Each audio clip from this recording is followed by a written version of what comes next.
Tapi juga ada yang kedua, makom sebab, makom asbab. Apa itu?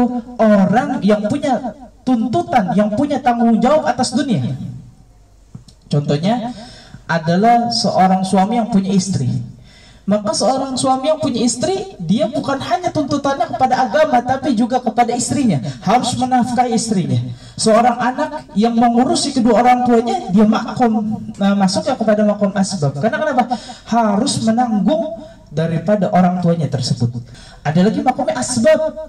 Dia nggak boleh selalu ibadah, maksudnya tidak boleh terus-terusan ibadah tanpa mikirin tanggungan-tanggungannya.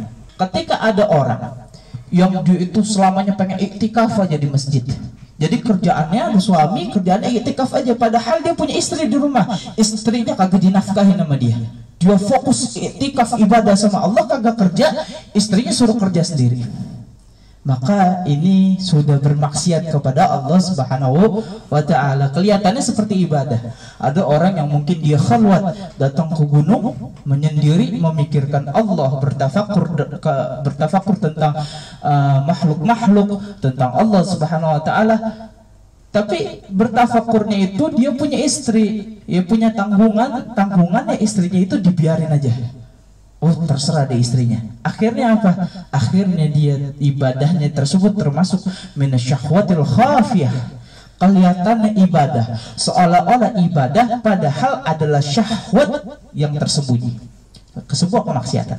Jadi orang udah dikatakan maksiat ketika dia ibadah terus-terusan, tapi menganggurkan apa tanggungannya.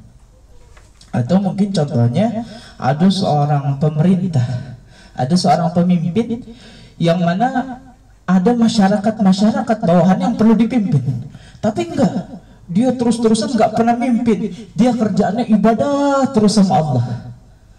Kerjaannya pagi, siang, sore, malam, terus-terusan ibadah sama Allah, kagak mikirin rakyatnya, maka dia disebut orang yang bermaksiat. Karena apa?